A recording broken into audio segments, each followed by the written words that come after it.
அப்ப அந்த நேரம் அன்றகுமார திசாநாயகிக்கு சம்பிக்க மேடையில் இருக்கிறது சம்பந்தமான பிரச்சனை இல்ல.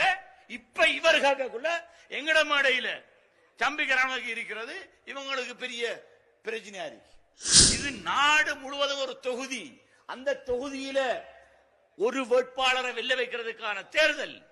எல்லா விதமான கருத்துள்ளாக்களும் ஒரு மேடையில் இருக்கலாம், அது வேற விஷயம். அரசியலில் யதார்த்த பூர்வமான சாணக்கியமான ஒரு அணுகுமுறை, அதைத்தான் படத்தேடர்களிலே நாங்கள் எல்லோரும் செய்திருக்கிறோம். சம்பிக்க ரணவக்க எங்கட அணியில இருக்கிறத பார்த்து என்னட்டையும் ரிஷாத் பதியும் கேள்வி கேட்காங்க, எப்படி நீங்க சம்பிக்கையோட ஒரு மேடையில் இருக்கலாம்? என்ன அபத்தமான பேச்சுராப்பா இது. இதே நான் கேட்க போறேன் அவங்கள்ட்ட, இதே அனுரகுமார திசாநாயக்க போன ஜனாதிபதி தேர்தலில் மைத்திரிபால சிறிசேனையை ஆதரிக்க அவரும் சேர்ந்துதான் நாங்க பிரச்சாரம் செஞ்சோம். அனுரகுமார திசாநாயக்க வேற மேடை போட்டு பேசியிருக்கலாம், ஆனா அவர் ஆதரித்தது மைத்திரிபால சிறிசேனை ஜனாதிபதி ஆகிறதுக்கு. என்ன மஹிந்த ராஜபக்ச வீட்டுக்கு அனுப்பணும்டா எங்களுக்கு எல்லா சிங்கள பௌத்த மக்கள் மத்தியில் செல்வாக்குள்ள எல்லா தலைவர்களையும் ஒரு மேடையில் வச்சுக்கணும் என்றதுக்காகத்தான் அந்த நேரம் சம்பிக்க ரணவக்கையும் எங்களோட மைத்திரிபால சிறிசேனைய ஜனாதிபதி ஆக்குறதுக்கு மேடையில் இருந்தால்தான் வரும். அப்ப அந்த நேரம் அன்றகுமார திசாநாயகிக்கு சம்பிக்க மேடையில் இருக்கிறது சம்பந்தமான பிரச்சனை இல்ல. இப்ப இவர்களுக்குள்ள எங்கட மேடையில சம்பிக்க ரணவக்கை இருக்கிறது, இவங்களுக்கு பெரிய பிரச்சனையா இருக்கு. ஒன்று நாங்க ஞாபகத்தில் வச்சுக்கொள்ளணும், சம்பிக்க ரணவ கூட கொள்கை கோட்பாடு அது சம்பந்தமான எங்களுக்கு உடன்பாடு இல்லாம இருக்கலாம்.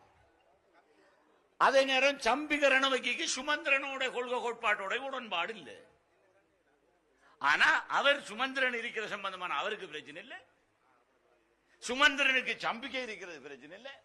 ஆனா எங்கட கொஞ்சம் நானாமாருக்கு கடுங்காய்ச்சல் என்ன, எனக்கு ரிஷாத் பதி இருக்கும். இப்ப நாங்க கடும்பட செய்யறோமாம், சம்பிக்க ரணவக்கை மேடையில் வச்சிருக்கோமாம். அதே பிரச்சனை சுமந்திரனுக்கும் இருக்கும், அதே பிரச்சனை சம்பிக்கைக்கும் இருக்கு, எங்களோட ஒரு மேடையில் இருக்கிறது. அதெல்லாம் சும்மா அபத்தம். அரசியல்ல நாங்க ஒரு நாட்டுக்கான தலைமையை தெரிவு செய்கிற தேர்தல். இந்த தேர்தலில் விதவிதமான கொள்கையும் மாறுபட்ட கருத்துக்களும் உள்ளாக்கள் இருக்கலாம்.